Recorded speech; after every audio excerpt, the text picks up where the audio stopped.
이 시간 돌아보기 또 내다보기라고 하는 제목으로 하나님 말씀 전하도록 하겠습니다. 성도 여러분, 지금 시작해야 할 것이 있습니다. 우리 성도님들이 이 시점에 반드시 시작해야 할 것이 있다라고 하는 것입니다. 무엇을 시작을 해야 할까요? 그것은 우리가 지금까지 2022년도 1월부터 지금 11월 15일 이 시점까지 살아온 여정들을 돌아보시고 이제 앞으로 남은 한 달과 이제 다가올 2023년도를 내다보는 그 일을 지금 시작하셔야 된다라고 하는 것입니다. 그렇게 의문을 가질 수 있겠습니다. 12월 달이 아직 오지 않았는데 12월 달에 우리의 삶을 다시 돌아보고 다시 계획하면 안 되겠습니까? 이렇게 생각하시는 분도 있겠습니다. 그런데요, 12월 달이 되면 우리가 여유롭게 우리의 한 해를 돌아볼 수 있는 그런 여유가 없을 뿐더러 12월 달이 되면 굉장히 분주해진다라고 하는 것입니다.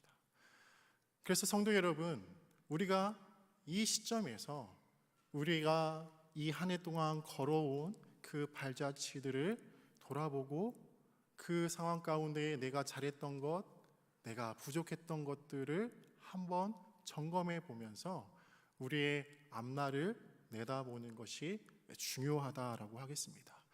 그래서 기업들은요, 11월 달이 되면 매우 분주해지는 것이죠. 11월 달에 그동안 우리 기업이 지금까지 해왔던 어떤 부분들을 아주 철저하게 분석해서 우리가 내후년에는 어떤 방향으로 나아갈 것인지, 우리가 내후년에는 어떤 부분들은 투자를 줄이고 어떤 부분들은 투자를 더 하여서 우리의 기업이 발전해 나가야 되는지에 대하여서 아주 열심히 돌아본다라고 하는 것입니다. 그리고 그 계획들은요, 더 나아가서 이 기업의 미래가 된다라고 하는 사실입니다. 그래서 성도 여러분, 우리도 마찬가지로 우리가 지금까지 걸어온 발자취들을 돌아보시고 내다볼 때에 우리가 남아있는 한 달도 또 우리가 마주하게 될 2023년도도 우리가 올해보다는 더 잘 살아갈 수 있지 않겠습니까? 그런데요, 성도 여러분, 우리는 조금 달라야 하겠죠.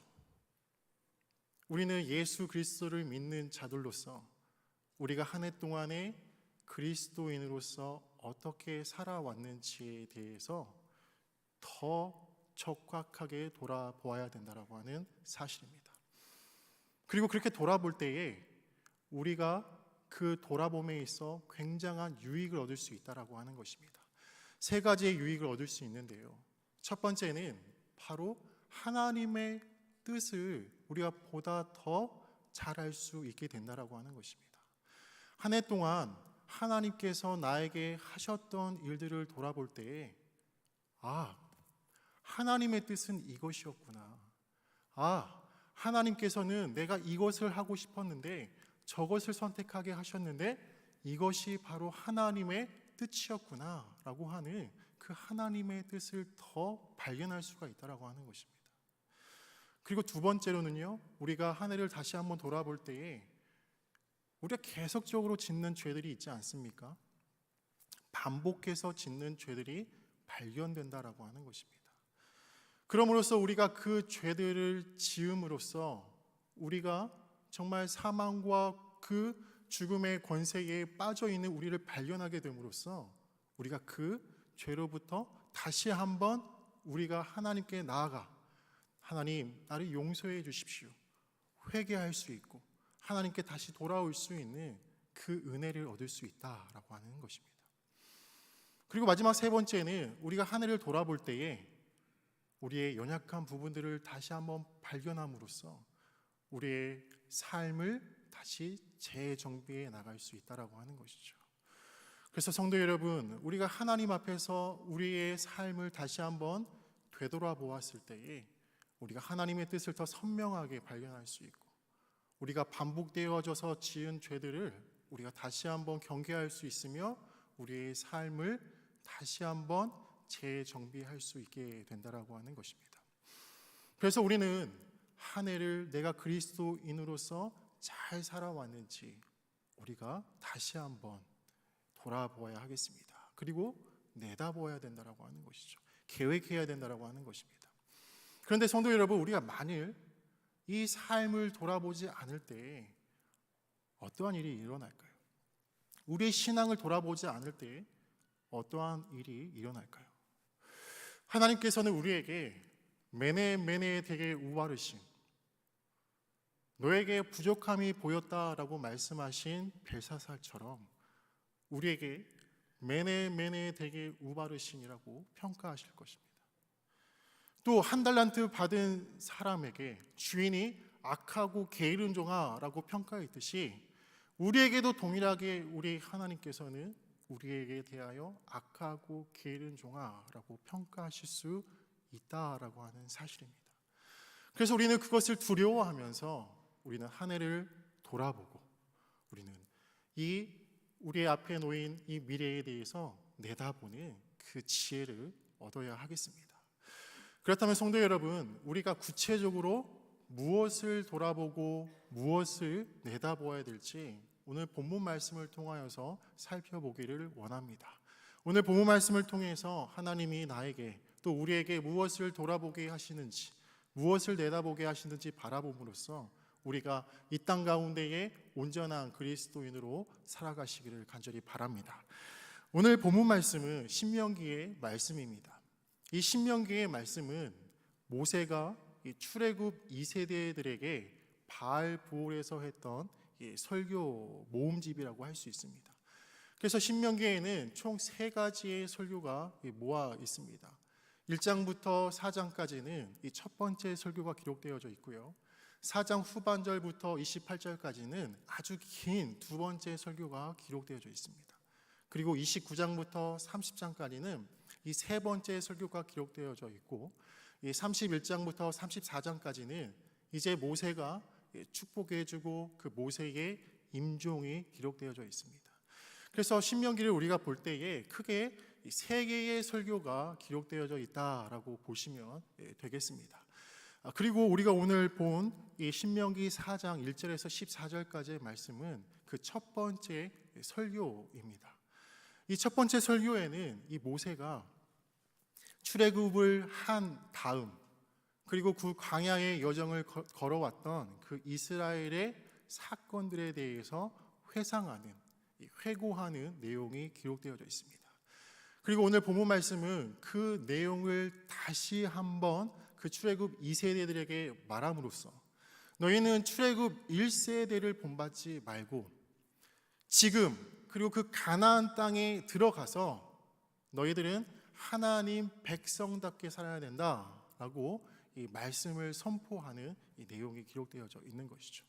과거를 돌아보고 이 미래를 내다보는 그 내용이 요약되어져 있다라고 하는 것입니다. 그러므로서 모세는 이 말씀을 통해서 이 4가지를 중점적으로 돌아보고 이 내다보고 있다라고 하는 것이죠.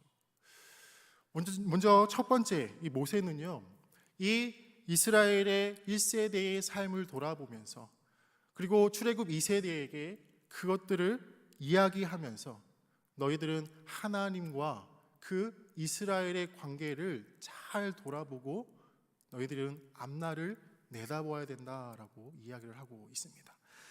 우리 4장 1절에서 2절까지의 말씀을 우리 함께 읽어보도록 하겠습니다. 이스라엘아, 이제 내가 너희에게 가르치는 규례와 법도를 듣고 준행하라. 그리하면 너희가 살 것이요 너희 조상의 하나님 여호와께서 너희에게 주시는 땅에 들어가서 그것을 얻게 되리라. 내가 너희에게 명령하는 말을 너희는 가감하지 말고 내가 너희에게 내리는 너희 하나님 여호와의 명령을 지키라. 아멘. 모세는 출애굽 2세대에게 2가지를 강조하고 있는 것을 볼 수 있습니다. 1절 말씀을 통해서 너희들은 하나님의 규례와 법도를 듣고 준행하라 라고 하는 첫 번째를 강조하고 있고, 2절 말씀을 통해서 그 하나님의 말씀을 가감하지 말라라고 말하고 있습니다. 그런데 우리가 이 말씀을 보면서 우리가 생각해 볼 수 있는 것은, 모세가 그 2세대들에게 이렇게 강조하는 것은 출애굽 1세대가 바로 이것에 대해서 실패한 역사가 있다라고 하는 것입니다. 출애굽 1세대가 하나님의 말씀을 듣고 준행하는 것에 실패하였고, 그 하나님의 말씀을 순전히 듣고 그 말씀대로 순종하는 삶에 대하여서 살지 못하고 그 말씀을 가감했다라고 하는 것입니다.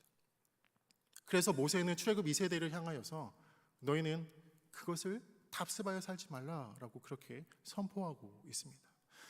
성도 여러분, 출애굽 1세대는요 하나님의 말씀을 듣는 것에 대하여서 실패하였다라고 하는 것입니다.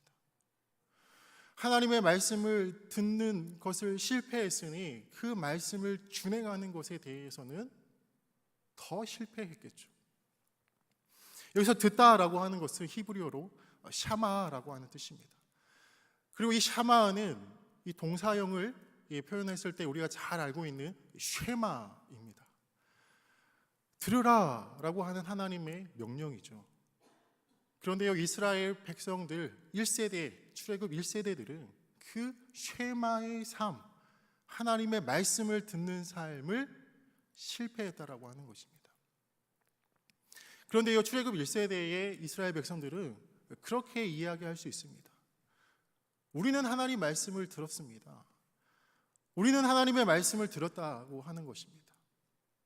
그런데요, 그들이 하나님의 말씀을 듣는 것은 그저 들었다라고 하는 것입니다. 이것을 잘 이해하기 위해서는 그 영어에 듣다라고 하는 표현을 우리가 이해하면 좀 더 잘 이해할 수 있을 것 같은데요. 이 영어에서는 듣다라고 하는 표현이 두 가지가 있죠. hear가 있고 listen이 있습니다. 이 hear라고 하는 것은요, 그냥 집중하지 않고 그냥 듣는 것입니다. 우리가 길 가다가 듣는 새소리나 또 사람들의 대화하는 소리나 뭐 이러한 소리를 들을 때 우리가 집중하고 듣지는 않죠. 그런데 이 listen이라고 하는 것은 다릅니다. listen이라고 하는 것은요, 그 사람의 말이, 그 글이 무슨 의미인가를 집중해서 듣는 것입니다. 그리고 그것을 어떻게 내가 살아낼 것인가에 대하여서 집중해서 듣는 것입니다. 그것이 바로 listen이라고 하는 것입니다. 그런데 출애굽 1세대는 이 하나님의 말씀을 listen하지 않고 그저 hear했다라고 하는 것입니다. 그 말씀을 우리가 살아내기 위하여 듣는 것이 아니라 그저 하나님의 말씀이 들리니까 들었다라고 하는 것입니다. 그렇다 보니 그들은 듣는 것에 실패하였고, 그렇다 보니 그들은 하나님의 말씀을 준행하지 못했고, 그렇다 보니 그들은 하나님의 말씀을 가감할 수밖에 없었다라고 하는 것입니다. 하나님의 말씀을 순전히 받고 그 말씀대로 살아내는 것이 아니라 하나님의 말씀을 자기 중심대로 해석해서 그렇게 살았다라고 하는 것입니다. 우리 역사에 보면 하나님의 말씀을 가감하는 역사들이 얼마나 많이 있습니까? 흑인 노래를 지지했던 사람들은요, 하나님의 말씀을 인용해서 이것이 하나님의 뜻이다라고 말했습니다. 히틀러는 유대인을 학살할 때에 이것이 하나님의 뜻이라고 하면서 성경을 인용했다라고 하는 것입니다. 그것은 하나님 보시기에 하나님의 말씀을 가감하고 하나님 앞에서 엄청난 죄를 지은 것입니다. 그래서 이 말씀을 볼 때 모세는 그 출애굽 2세대를 향하여서 너희는 하나님의 말씀을 온전함으로 듣고 그 말씀을 가감하지 말고 온전히 순종하라라고 선포하는 것입니다.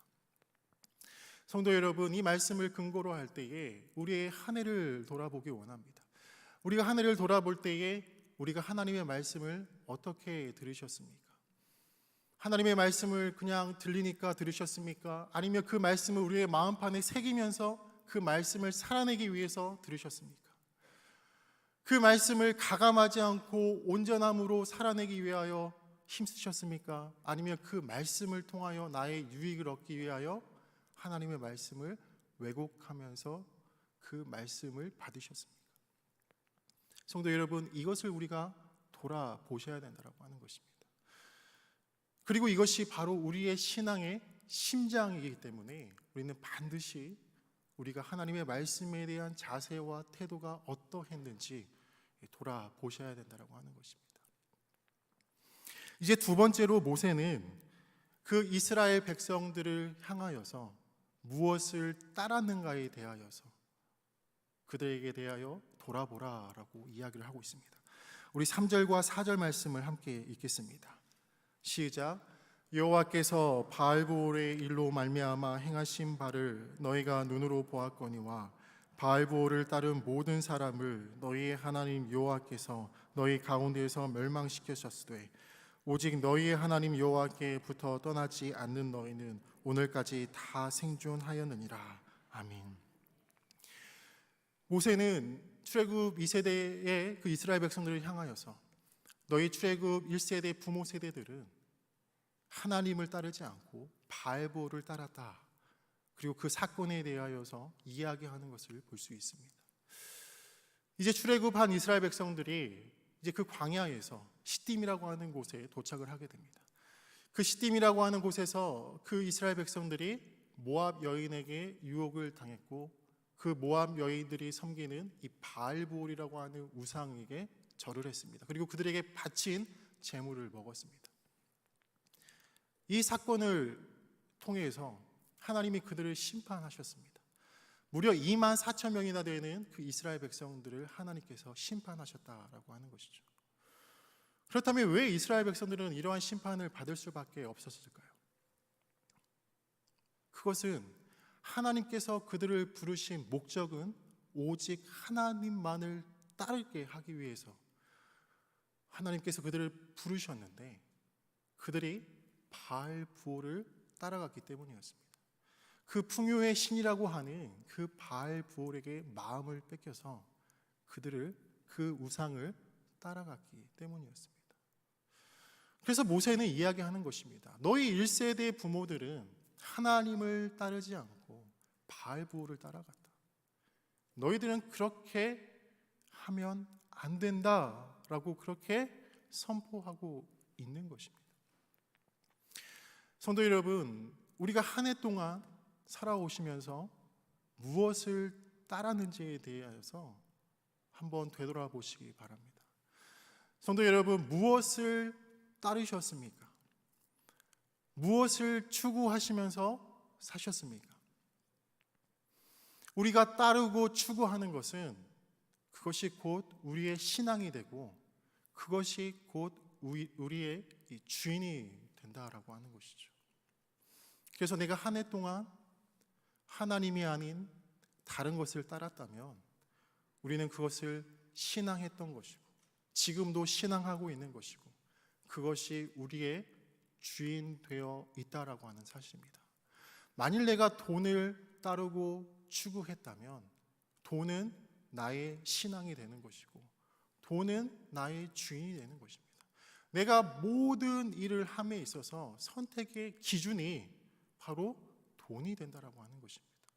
그래서 돈은 한마디로 나에게 주인이라고 하는 것이죠. 성도 여러분, 한 해 동안 무엇을 따르고 살으셨습니까? 혹시나 현대판 바알보올을 따르며 살고 계시지는 않으셨습니까? 우리는 이것을 반드시 돌아보셔야 하겠습니다. 그런데 성도 여러분, 우리가 한 해를 돌아보면서 우리가 하나님을 따르기 위해 애쓰고 수고했다면 우리의 삶의 여정에는 우리가 성령 하나님을 따르고자 하는 흔적이 있을 것입니다. 왜냐하면 하나님께서는 우리가 하나님을 주인으로 고백하고 따를 때에 바로 성령 하나님을 의지하게끔 하시기 때문입니다. 우리가 한 해 동안 성령 하나님을 따르기 위하여서 힘쓰셨는지 우리가 반드시 돌아보셔야 할 것입니다. 우리가 성령 하나님을 따를 때에 우리에게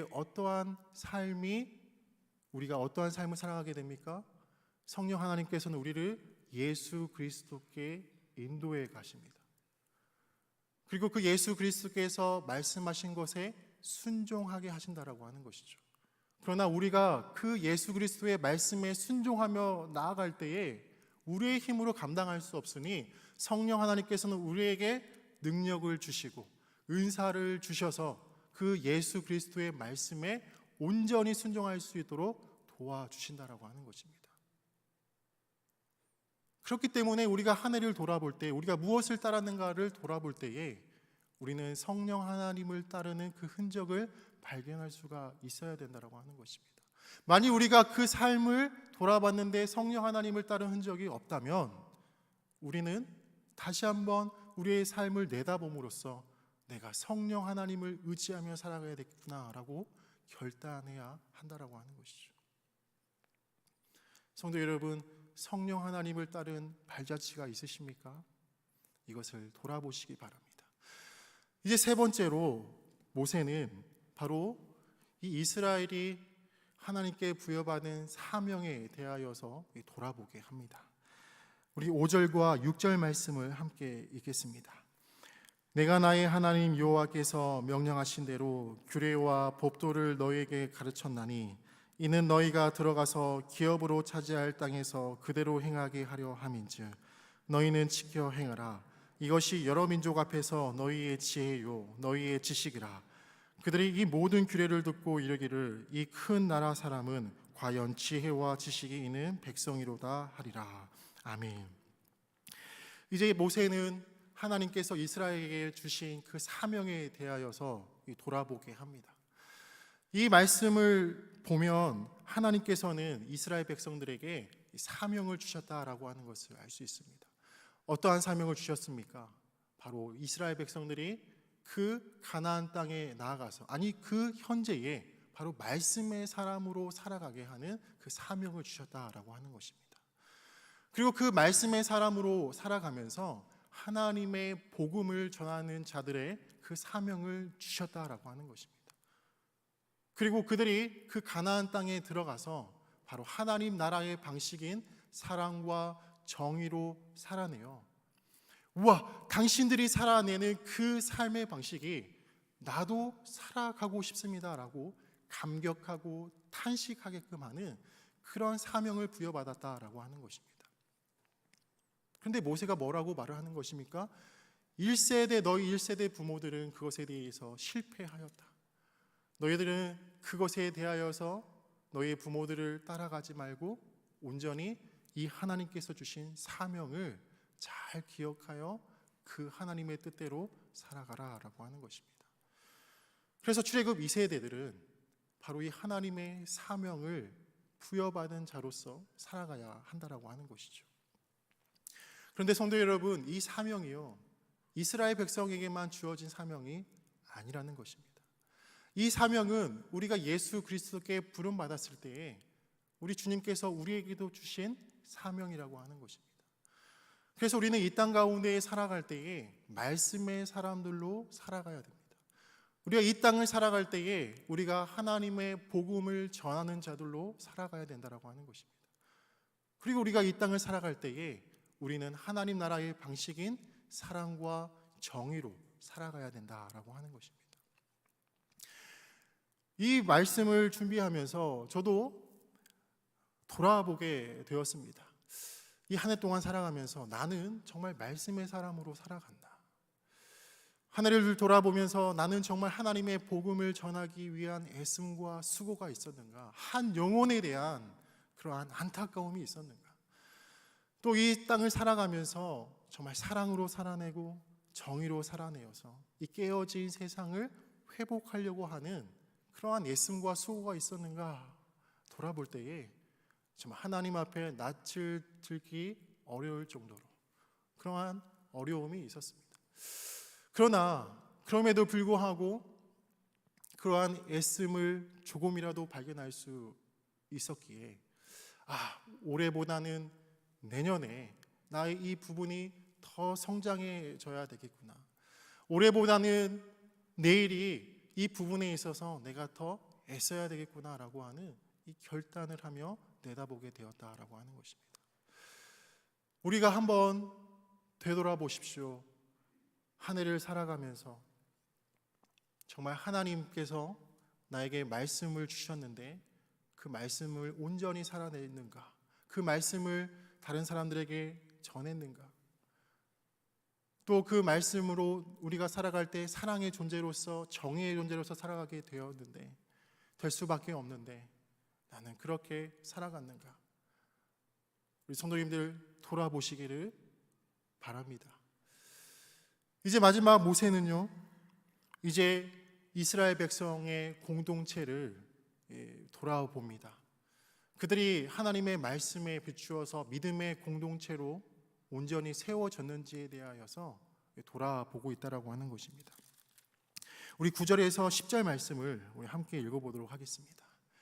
오직 너는 스스로 삼가며 내 마음을 힘써 지키라. 그리하여 내가 눈으로 본 그 일을 잃어버리지 말라. 내가 생존하는 날 동안에 그 일들이 내 마음에 떠나지 않도록 조심하라. 너는 그 일들을 내 아들들과 내 손자들에게 알게 하라. 내가 호렙산에서 내 하나님 여호와 앞에 섰던 날에 여호와께서 내게 이르시기를 나에게 백성을 모으라. 내가 그들에게 내 말을 들려주어 그들이 세상에 사는 날 동안 나를 경외함을 배우게 하며 그 자녀에게 가르치게 하리라 하시매. 아멘. 이제 모세는 그 이스라엘 백성들을 향하여서 너희가 믿음의 공동체를 온전히 세워나가야 된다. 출애굽 2세들 이스라엘 백성들아, 너희는 너희의 가정과 이 이스라엘 백성들을 믿음의 공동체로 온전히 세워나가야 된다라고 말씀을 선포하고 있는 것을 볼 수가 있습니다. 이 출애굽 2세대들은 이제 그 부모의 세대로부터 이 믿음의 공동체의 그 세움을 온전히 바라보지 못했습니다. 그 부모의 세대들은 말씀에 대하여 실패했고 하나님 따름에 대하여 실패했기 때문에 그들이 온전히 세움을 받지를 못했다라고 하는 것이죠. 이에 대해서 모세는 그러나 너희들은 너희의 가정과 이 이스라엘 공동체를 믿음의 공동체로 잘 세워 나가도록 힘써야 된다라고 말하고 있다라고 하는 것입니다. 그래서 9절 후반절 말씀에 보면 너는 그 일들을 내 아들들과 내 손자에게 알게 하라라고 그렇게 당부하고 있다라고 하는 것입니다. 가르쳐 지키게 하라라고 하는 것입니다. 그리하여 너의 가정들을 믿음의 공동체로 세워라. 더 나아가서 이 이스라엘을 믿음의 공동체로 온전히 세우라고 그렇게 신신당부하고 있다라고 하는 사실입니다. 성도 여러분, 하늘을 돌아볼 때 우리의 가정을 믿음의 공동체로 세우기 위한 애씀과 수고가 있으셨습니까? 또 우리 교회 안에서도 우리의 연약한 성도들을 세우시려고 하는 그러한 애씀과 수고가 있었는지 우리가 돌아보셔야 된다라고 하는 것입니다. 특별히 우리가 이 코로나 시대를 지나왔습니다. 그러면서 아주 중요하게 그 역할이 요구되어지는 사람들이 있습니다. 이 신앙의 전승에 있어서, 이 전수에 있어서 그 역할이 굉장히 중요해진 사람들이 있다라고 하는 것입니다. 누구일까요? 바로 이 부모님들이라고 하는 것입니다. 이 코로나 시대를 신학자들이나 연구자들이 연구했을 때에 이 부모님들이 애쓰지 않고 수고하지 않으면 그 신앙이 그 자녀들에게 전승되지 않고 전수되지 않는다는 것이 그것이 밝혀졌다라고 하는 것입니다. 부모님들이 그 자녀의 신앙에 대해서 무관심할 때 그 자녀가 신앙을 갖는 확률이 매우 적어진다라고 하는 것입니다. 부모님이 그 자녀에 대하여서 그 신앙이 어떠한가에 대하여서 관심 갖고 그 자녀의 신앙을 교육하지 않으면 그 자녀가 신앙을 가지고 살아가는 확률이 매우 적어진다라고 하는 것입니다. 그래서 우리 부모님들은 이전 세대와 다르게 지금은 더욱더 깨어 있으셔서 우리 자녀들에게 어떻게 신앙을 전수할 것인지, 어떻게 신앙을 가르치실 것인지에 대하여서 더 고민하고 더 기도하고 더 공부하셔야 된다라고 하는 것입니다. 그렇지 않으면 우리 자녀들에게 신앙을 전수하는 이 거룩한 일이 실패가 되어버린다라고 하는 것이죠. 그래서 우리 부모님들은 더욱더 깨어 있으십시오. 우리 자녀들에게 신앙을 전수해 주기 위하여서 더욱더 깨어 있으셔야 된다라고 하는 것입니다. 그래서 우리 가정에 가정 예배가 있는지 없는지 살펴보십시오. 그리고 내가 만일 우리 자녀가 나에게 질문을 해왔을 때에 내가 대답할 준비가 되어 있는지에 대해서도 잘 돌아보셔야 됩니다. 어머니, 아버지, 정말 하나님을 믿는다는 것이 무엇입니까? 어머니, 아버지, 하나님을 왜 믿으십니까? 하나님 정말 계십니까? 이 믿음이 나의 삶과 무슨 상관이 있습니까? 라고 질문해 올 때에 우리 부모님들은 그것을 대답할 수 있는 대답을 준비하셔야 된다고 하는 것입니다. 만약 우리 자녀들이 그것을 질문했을 때 우리 부모님들이 대답을 하지 못하거나 주일에 가서 목사님이나 전도사님한테 한번 물어보라 라고 대답한다면 그 자녀의 신앙은, 그 자녀의 하나님과의 거리는 더욱더 멀어질 확률이 매우 큽니다. 왜 그럴까요?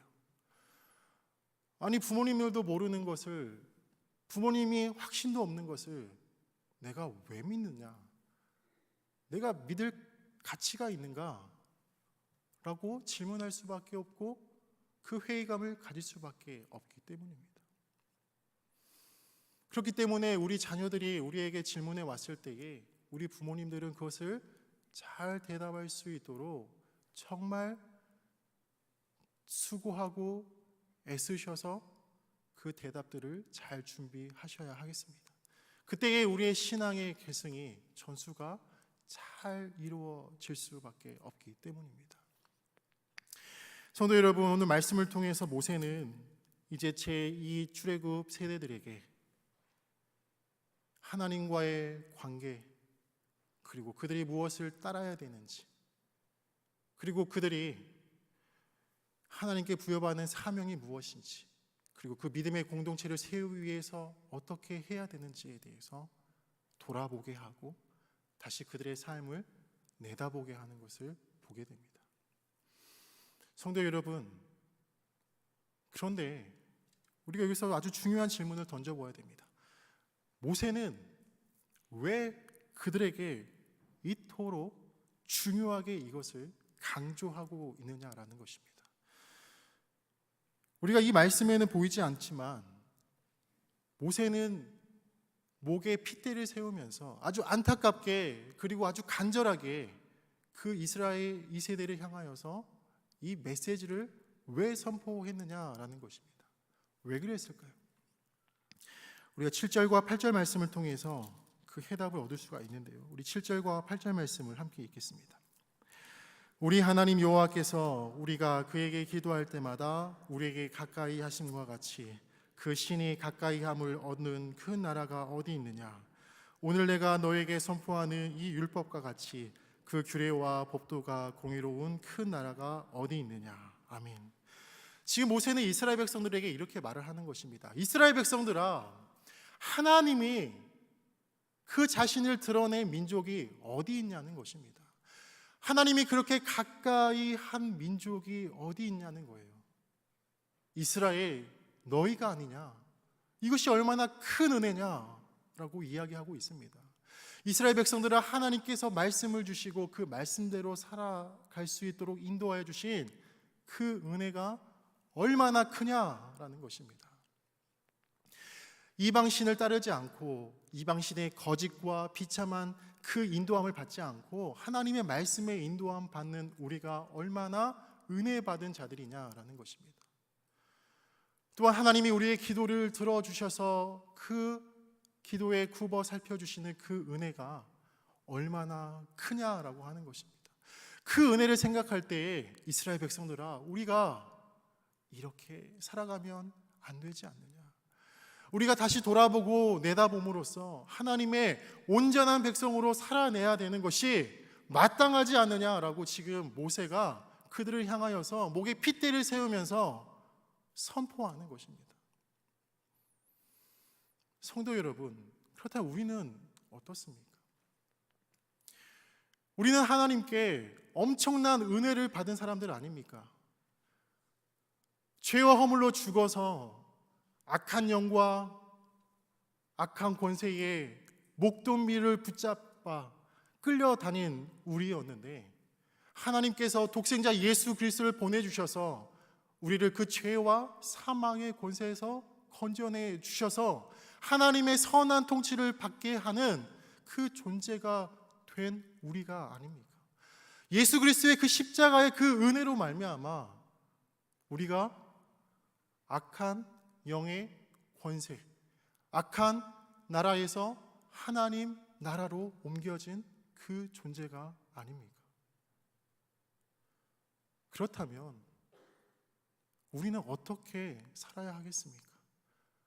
우리가 예수 그리스도의 그 은혜를 받은 자로서 우리의 삶이 더욱더 온전함으로 나아가야 되지 않느냐라는 것입니다.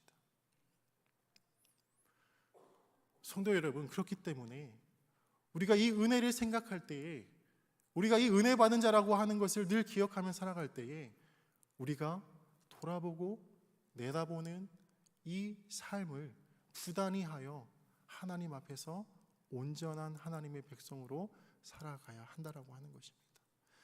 그 은혜를 우리가 기억할 때 말입니다. 그래서 우리는 한 해를 돌아보시면서 이 네 가지의 내용을 돌아보셔야 하겠습니다. 성도 여러분, 이 네 가지의 내용, 하나님과의 그 관계, 더 나아가서 하나님이 우리에게 주신 사명, 하나님께서 우리에게 믿음의 공동체를 세우라고 하셨던 그 말씀, 그리고 우리가 한 해 동안 무엇을 따르며 살아가고 있었는지에 대해서 반드시 점검해야 하겠습니다. 성도 여러분, 우리가 잘 알고 있는 최용종 목사님이 계십니다. 이 목사님은 그의 신앙의 이 변화된 삶의 한 사건을 이 호남일보라고 하는 이 신문에 기고를 하셨습니다. 그 신문에 대한 내용을 한번 읽어드리겠는데요. 그 내용을 제가 한번 읽어보도록 하겠습니다. 그날도 우월순 의사에게 우리말을 가르치고 정오쯤 귀가하려고 나오는 도중에 차마 볼 수 없는 긍휼한 나 환자를 말 위에 태우고 와서 내려놓고 그 환자의 겨드랑이를 부액하고 오는 서양인과 마주치게 되었습니다. 보니 역시 잘 아는 선교사 포사이드 의사이어서 한편 놀라면서 포 의사 오십니까 하고 인사한 즉 그가 네 평안하십시오 다정한 답례를 할 때에 나 환자가 마침 오른손에 들고 있는 참대 지팡이를 떨어뜨렸습니다. 포 의사는 날 보고 형님 저 지팡이 좀 집어주십시오 하는 것이었습니다. 하지만 나는 집어주는 것을 주저하였습니다. 지팡이에는 고름인가 핏물인가 더러운 진물이 묻어 있었고 환자를 살펴본즉 흡사 썩은 송장이요 다 없어지고 두 가락밖에 남지 않은 손가락은 그나마도 헐어서 목불 인견이었고 또 한 가지 까닭은 그때만 하여도 나 환자의 수요는 희소하였으나 보이는 환자마다 이렇듯이 극으로 흉스러워 나 환자에 대한 증오감이 대단했던 때였기 때문입니다. 최용재 목사님은 그 나 환자의 지팡이를 줍지 못한 것을 계기로 하여 그에게 이렇게 되물었습니다. 이것이 신앙인가? 이것이 신앙인가? 라고 되물었다라고 하는 것입니다. 그 지팡이를 짚지 못한 나의 신앙이 신앙인가? 라고 되물었다라고 하는 것입니다. 성도 여러분, 그 되물음이 이 최용정 목사님의 신앙의 이 변곡점이 되었습니다. 그리고 그 이후로 이 최용정 목사님의 신앙은 변화되었다라고 하는 것입니다. 성도 여러분, 오늘 신명기 4장 1절에서 14절 말씀을 이 말씀을 듣고 난 후에도 다시 한번 이 말씀 앞에 서셔서 이 말씀을 토대로 나는 한 해 동안 하나님의 말씀에 또 하나님의 사명에 또 나의 어떤 것을 따랐는가에 대하여서 반드시 돌아보시기를 부탁드립니다. 우리가 이 말씀을 토대로 우리의 삶을 돌아볼 때 우리도 최용재 목사님처럼 이것이 신앙인가? 내가 가지고 있는 이 신앙이 신앙인가? 라고 되물을 수 있겠습니다. 그러나 우리가 기억해야 할 것은 그 되물음이 우리를 살린다라고 하는 것입니다. 내가 이것을 통하여서 되돌아볼 때 하나님 앞에 내 낯을 들기가 부끄러울 수 있으나, 그러나 그 낯을 부끄러운 그 순간이 하나님께서 우리에게 은혜를 베풀어 주시는, 우리를 살리시고자 하시는 하나님의 은혜를 맛보는 시간이라고 하는 것입니다. 성도 여러분, 한 해를 돌아보시기 바랍니다. 그리고 앞으로의 삶을 내다보시기 바랍니다. 그때에 하나님께서 우리를 살리실 것입니다. 그리고 우리가 살아날 때에 우리를 통하여서 하나님께서는 또 우리의 이웃을 우리를 통하여서 살려주실 것입니다. 그것이 바로 돌아봄과 내다봄의 영성입니다.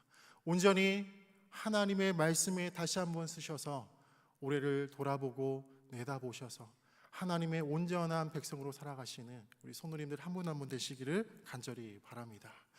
하나님 감사합니다.